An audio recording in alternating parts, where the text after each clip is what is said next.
नमस्कार, मी भूषण करंदीकर। आम्ही तुम्हाला राज्यातील सार्वजनिक गणेशोत्सव मंडळाच्या देखाव्यांची सफर घडवणार आहोत। सार्वजनिक गणेशोत्सव या आमच्या खास कार्यक्रमात सुरुवातीला पाहणार आहोत मुंबईतला दहिसरचा राजाचा देखावा।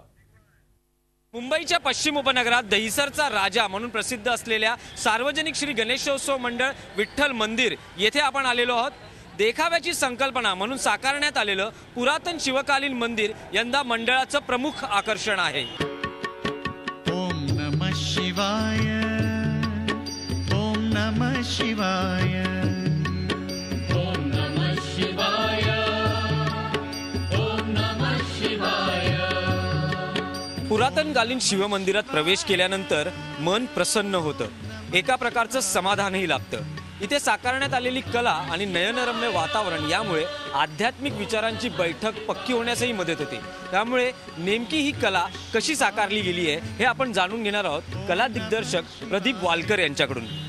प्रदीप, तुम्ही सांगाल की हे पुरातन शिवकालीन मंदिर तुम्ही उभारलेलं आहे, नेमकी या मंदिराची निर्मिती करताना किंवा इकडचं वातावरण तयार करताना कशा पद्धतीने मेहनत घेण्यात आली? प्रथम मी या संपूर्ण ह्याचे केच बनवून ओरिजिनल फोटोग्राफ्स शंकर भगवान याचे ओरिजिनल फोटो बघून त्याच्यामध्ये मी डिटेलपणा काय आहे, दगडामध्ये कोरीव काम कसं होतं, काय होतं ह्याच्या पूर्ण आराखडा करून पहिली शंकराची मूर्तीमध्ये जे मंदिर आहे त्या मंदिराचे कोरीव काम असलेले डिझाईन्स, मोठमोठे कळस, पुराण काळामध्ये दगड पत्थर कसे होते याच्यात थोडा अभ्यास करून ते मी मंदिर उभं केलेलं आहे। आणि आजूबाजूच्या ज्या भिंती आहेत ओरिजिनल दगडी असे वाटणारे त्यावरचं कोरीव काम, त्याच्यावर ते नटलेले वेगवेगळ्या मूर्त्यांचे जे देखावा उभा केलेला आहे ते अशा पद्धती हा पूर्ण मंदिराचा मी देखावा उभा केलेला आहे। आपण शिवकालीन मंदिराच्या गाभाऱ्यात आलेलो आहोत। आपल्यासोबत आहेत मंडळाचे अध्यक्ष भालचंद्र म्हात्रे। यंदा शिवकालीन पुरातन मंदिर उभारावं, हा देखावा उभा करावासा का वाटला मंडळाला? गेली कित्येक वर्ष इच्छा होती सभासदांची, म्हणजे कार्यकर्त्यांची, पदाधिकाऱ्यांची, की असं काही काल्पनिक मंदिर उभे आहे। मागे जवळजवळ मला वाटते 1989 साली जेव्हा आम्हाला पुरातन शिवमंदिरच आम्ही केलेलं त्यावेळेस आम्हाला फर्स्ट प्राइज गिरनार लोकसत्तेचं मिळालं। त्यावेळेस आमच्या इथे आवर्जून बाळासाहेबांनी उपस्थिती लावली आणि आमच्या कार्यकर्त्यांचा आनंद द्विगुणित केलेला। तेव्हापासून या मंडळाची सजावटीमध्ये परंपरा चालू झालेली आहे। गेली 67 वर्ष झाली एकच व्यक्ती, एकच कारखान्यातून आम्ही शाडूची जे दुष्य नाटकर जसे फेमस होते त्यांचं आता ते नाही आहेत, त्यांचा मुलगा नितीन नटकर मूर्ती शाडूची आम्ही बनवतो। जवळजवळ 2.5 फुटाच्या पेक्षा 1 इंच जास्त आमची मूर्ती नसते। कितीही मोठं डेकोरेशन असलं तरी आमची पूजेची मूर्ती हीच असते। व्हिडिओ जर्नलिस्ट रवी चव्हाणसह दिनेश दुखंडे, झी मीडिया, मुंबई। आता आपण जाणार आहोत नाशिकला। नाशिकच्या घनकर गल्लीतला गणपती हा नाशिकचा राजा म्हणून ओळखला जातो। या मंडळानं गणेशाची 23 फूट उंचीच्या मूर्तीची प्रतिष्ठापना केली असून या राजासाठी जैन मंदिराच्या धर्तीवर आधारित प्रतिकृती उभारली आहे।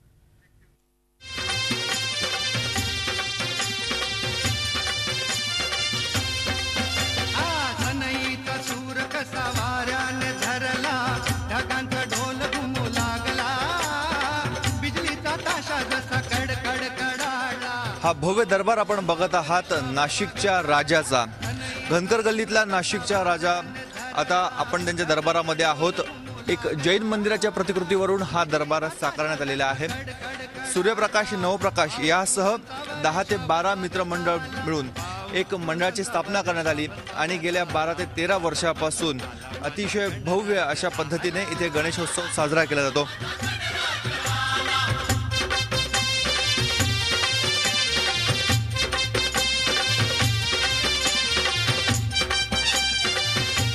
आपण दरबाराची भव्यता बघितल्यानंतर आता मूर्ती कशी आहे ती बघूया। या दरबारामधली ही नाशिकच्या राजाची मूर्ती आहे। 23 फूट उंचीचा हा गणपती बाप्पा अनेक वर्षांपासून नाशिककरांचे दुःख, कष्ट दूर करण्यासाठी दरवर्षी येतो आणि दरवर्षी या राजाच्या चरणी हजारोच्या संख्येनं भाविक नतमस्तक होतात। गणपती बाप्पाची कृपादृष्टी सर्वांवर राहावी, सर्व संकट दूर व्हावी अशी मनोकामना नाशिककर इथे व्यक्त करत असतात।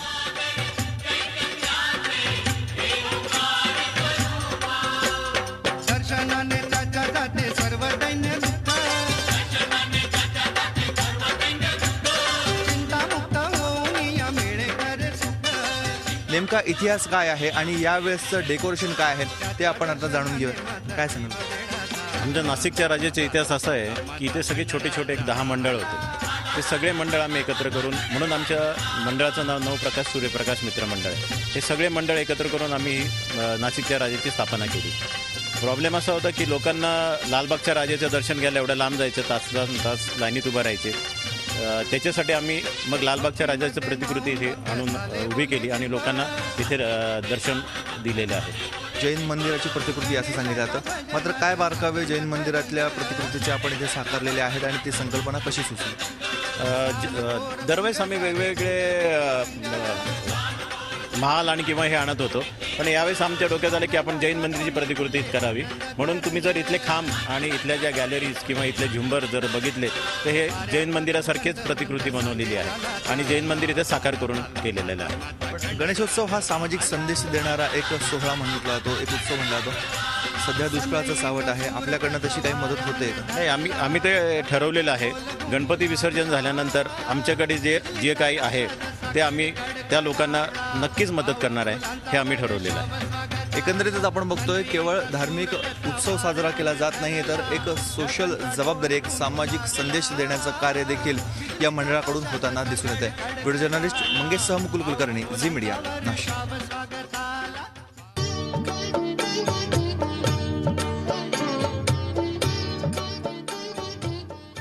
आता आपण जाणार आहोत नागपूरला. नागपूरच्या राणी लक्ष्मीनगर गणेशोत्सव मंडळानं यंदा भव्य महालाची प्रतिकृती साकारली असून या मंडळाची गणेशाची मूर्ती वैशिष्ट्यपूर्ण आहे. काय आहे या मंडळाच्या मूर्तीचं वैशिष्ट्य पाहूयात.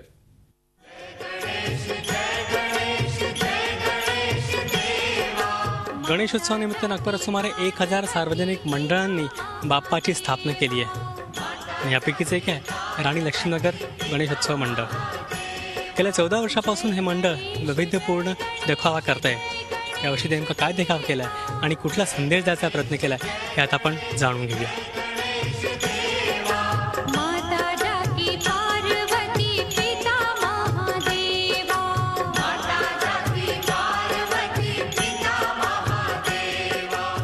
आपल्या 15व्या वर्षात नागपूरच्या या राणी लक्ष्मीनगर गणेशोत्सव मंडळाने अतिशय साधा पण सुंदर असा देखावा निर्माण केला आहे. सर्वात महत्त्वाचं म्हणजे भक्तांकरता हा मोठा पॅसेज करण्यात आला आहे आणि दोन्ही बाजूला असे पिलर्स देखील बांधण्यात आले. शिवाय आपण स्टेजकडे जर का बघितलं तर अतिशय मोठा असा पूर्ण स्टेज आहे आणि शिवाय यासोबतच बाप्पाच्या मूर्तीच्या मागे ज्या प्रकारे सजावट करण्यात आली आहे ही पारंपरिक पद्धतीने ती सजावट करण्यात आली आहे. आणि शिवाय जी कमान आहे ती देखील एका प्रकारे विशिष्टपूर्ण आणि पारंपरिक पद्धतीची कमान आहे. आणि एकूणच इथे सजावट जी आहे ती साधी असली तरी अतिशय सुंदर आणि राखीव आहे.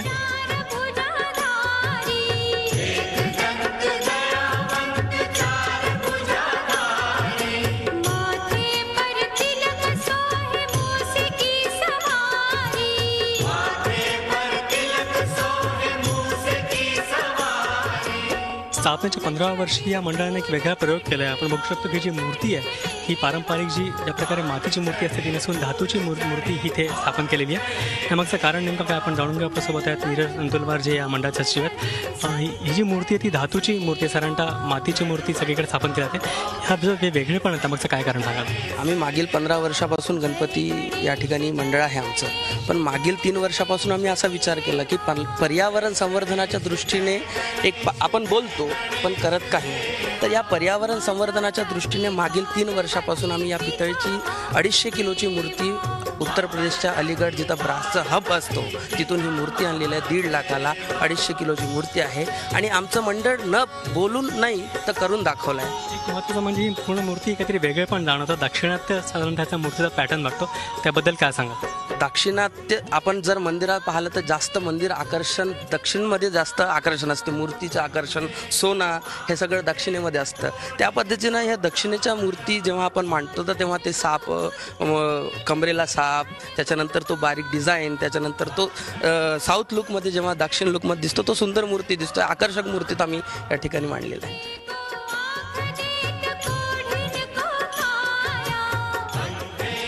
या मंडळाने एका धातूची मूर्ती ते स्थापन केली आणि त्यामुळे एक वेगळा संदेश द्यायचा प्रयत्न या माध्यमाने या मंडळाने केला आहे. व्हिडिओ जर्नलिस्ट मंगेश हस्तकसह अखिलेश हळवे, झी मीडिया, नागपूर. इतर काही गणेशोत्सव मंडळातल्या बाप्पांचं दर्शन आपण घेणार आहोत, मात्र त्यापूर्वी एक ब्रेक.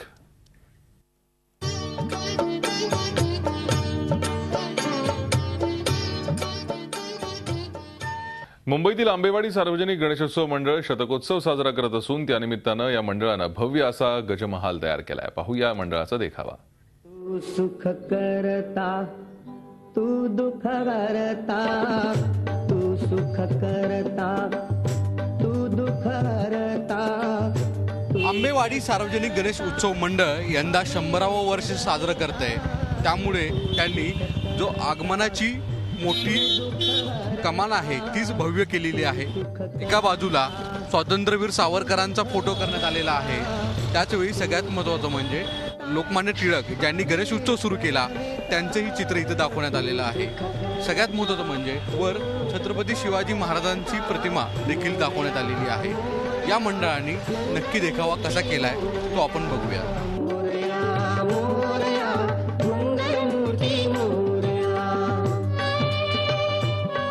आंबेवाडी सार्वजनिक गणेश उत्सव मंडळ यंदा 100वे वर्ष साजरं करत आहे. त्यामुळे त्यांनी खास असं आकर्षक गजमहल केलेला आहे, दरबार केलेला आहे. ज्याच्यामध्ये आपण पाहू शकता की वेगवेगळे साधारणतः 18 ते 19 खांब या ठिकाणी उभा करण्यात आलेले आहेत. सोनेरी कलर्स त्याला देण्यात आलेले आहेत.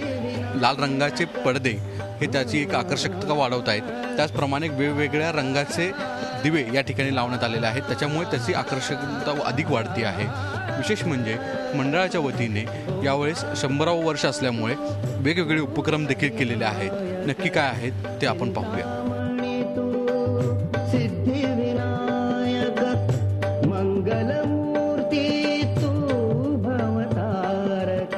आंबेवाडी सार्वजनिक गणेश उत्सव मंडळाची ही सुरेख अशी शाडूची मूर्ती आहे. मंडळ 100 वर्ष झालं एकाच प्रकारची एकाच उंचीची मूर्ती करतं आणि यावेळेस मंदिरामध्ये जे काही वेगळ्या पद्धतीची आरास करण्यात आलेली आहे ती आपण पाहू शकताय. त्याचवेळी मंडळाचे आपल्याबरोबर सहसचिव मुख्य सचिव आहेत. सर, यावेळेस मंडळाचं शतकोत्तर साजरा करत आहे. सगळ्यात महत्त्वाचं म्हणजे काय वैशिष्ट्य आहे मंडळाचं? मंडळाचं वैशिष्ट्य असं आहे की या ठिकाणी धार्मिक कार्यक्रमाबरोबर सांस्कृतिक कार्यक्रमही केले जातात. तसेच मंडळ हे सामाजिक कार्यामध्ये सुद्धा बांधिलकी समजते. गेले कित्येक वर्षांमध्ये महाराष्ट्रात ज्या ज्या ठिकाणी दुष्काळ आले त्या ठिकाणी मंडळाने आपल्या निधी त्या ठिकाणी सुपूर्द केलेला आहे. गणेश उत्सव साजरा करत असताना फक्त धार्मिक बाबीत अडकत न अडकता पुढच्या काळामध्ये सामाजिक देखील भान राखणं आवश्यक आहे हे मंडळाचे सांगतायत. व्हिडिओ जर्नलिस्ट पी श्रीनिवासनसह सागर कुलकर्णी, झी मीडिया, मुंबई. मुंबईतल्या शास्त्री हॉल सार्वजनिक गणेशोत्सव मंडळाचं हे शतकोत्सव वर्ष असून यंदा मंडळानं पेशवाई दरबाराचा देखावा सादर केलाय. चला पाहूयात.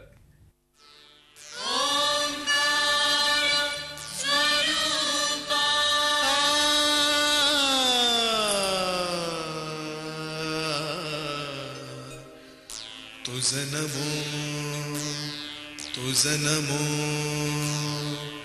तुझं नमो. मुंबईमध्ये सध्या सर्वच ठिकाणी गणेशोत्सव मंडळाची धूम आहे. परंतु या सगळ्यांमध्ये एक आकर्षणाचा केंद्रबिंदू ठरलेला आहे ग्रँड रोड येथील शास्त्री हॉल गणेश मंडळ. त्याला कारणही तसंच आहे. यंदाचं या गणेशोत्सव मंडळाचं 100वे वर्ष असून ह्या मानाच्या गणपतीच्या ठिकाणी आपण आता आलेलो आहोत. आपण बघू शकतो या ठिकाणी शास्त्री हॉलचा गणपती बसलेला आहे. यंदा त्यांनी पेशवाईचा भव्य राजवाडा उभारलेला असून एक आकर्षक असं डेकोरेशन या ठिकाणी त्यांनी केलेलं आहे. मोराची पिसं म्हणा किंवा लायटिंग्सचे शेड्स म्हणा किंवा झालर म्हणा किंवा झुमर म्हणा, या सगळ्या गोष्टींनी ह्या मंदिराला, या गणपतीला एक 4 चांद लावलेले आहेत.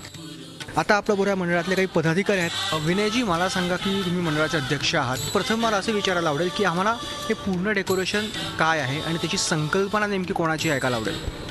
संकल्पना आमची म्हणजे सगळ्यांची मिळूनच आहे.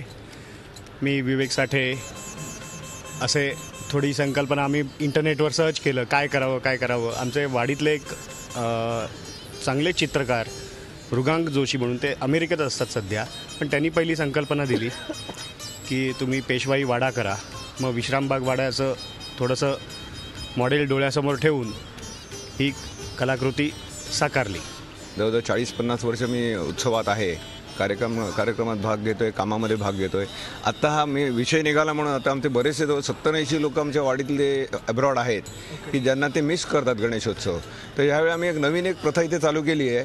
आमचे सगळे प्रोग्राम लाईव्ह आम्ही इंटरनेटवरती हे करतोय, म्हणजे स्ट्रीमिंग व्हिडिओ म्हणतात त्याला. मग इथे प्रोग्राम चालू झाला की 10व्या मिनिटाला तो इंटरनेटवरती चालू होतो आणि जगभरातली सगळी आमचे म्हणजे रहिवासी, माजी रहिवासी, त्यांचे मित्र, त्यांचे नातेवाईक, आमचे मित्र की ज्यांना हे सांस्कृतिक हा स्पेशल प्रोग्राम असल्याकारणे उत्सुकता आहे, काय आहे शास्त्रोक्त 100 म्हणजे पेशवाई दरबारमध्ये काय केलं आहे, हे सगळं त्यांना आम्ही त्यांच्या घरी लाईव्ह दाखवण्याचा प्रयत्न करतोय.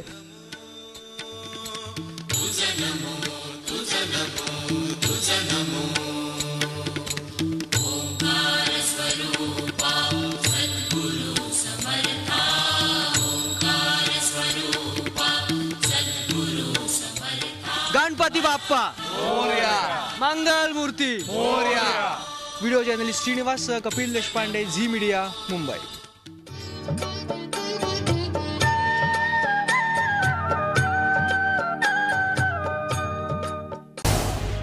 झी 24 तास रहा एक पाऊल पुढे.